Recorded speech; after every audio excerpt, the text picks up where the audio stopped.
Hey, good morning, everyone, and welcome to the PivotBoss Pre-Market Report for Thursday, June 16th, 2016. I'm Frank Ochoa, aka PivotBoss. Here's a look at the daily time frame of the ES.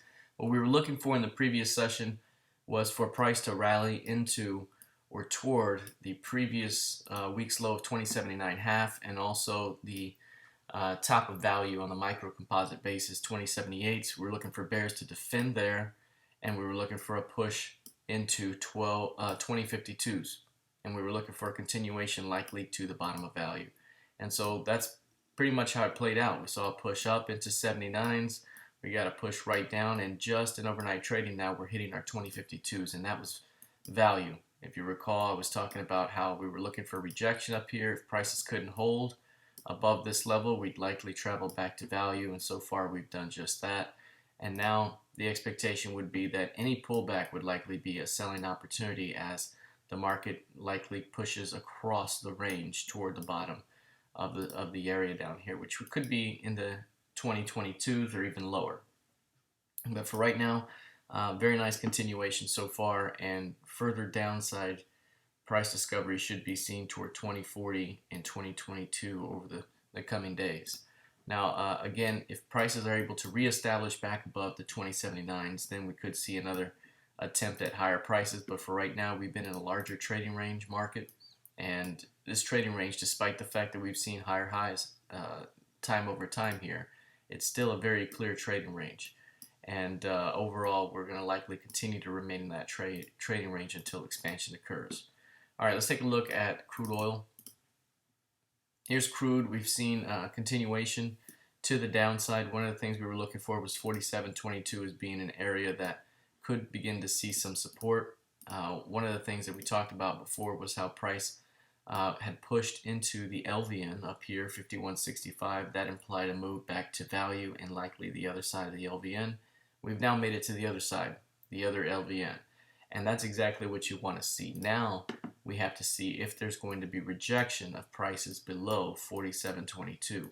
If there's any rejection down here, that could slingshot this thing right back to 49.36 and perhaps retest prices at the LVN at 51.65.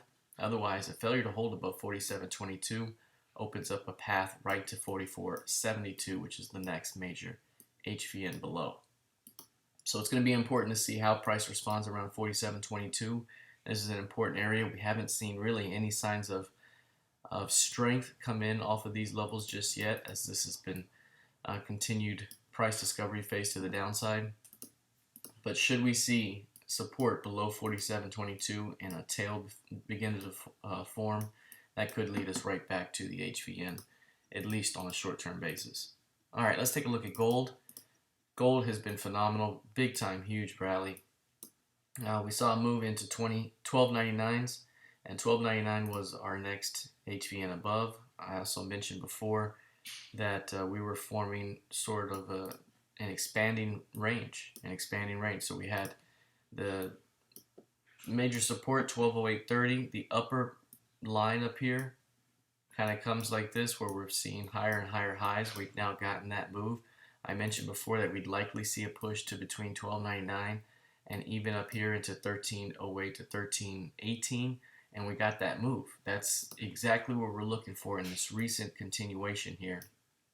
Now you see that we're on these highs, and we've now reached 13.0830, which is the top of the key range. So down here, price attempted to hold below the bottom of the key range, failed, and now traveled all the way across the key range, and here we are, 13.0830. So I would expect that we would begin to see some sort of rejection of prices above 13.08s, which could be a short-term sell opportunity or fade back toward the middle of the key range, which is 12.69. So short-term, we could be looking at a flip back toward 12.69s. Once we do find the high, and I'm not sure that this is the current high right here, we may see another day or two around this zone. But once we find the high, we could see a very nice key range come into play here. A midpoint retest could solidify the edges of this key range, and now we have a great key range to play it off of. So right now, we're looking for the end of this move to come to fruition, and then from there, perhaps a fade back toward the center of the key range. Lastly, let's take a look at the NQ. The NQ has been very, very nice. One thing about the NQ is once we saw the rejection here, we knew that we could likely defend off of the 45.20s and bring it all the way back across the range toward the HPN of 43.89.5. That was pretty much the primary idea. We knew we had this to contend with first, but from the very beginning we talked about this being a range, this being a range, and now breaking back above it usually does this. And so now what we're looking for is any defense of prices below 43.89.5.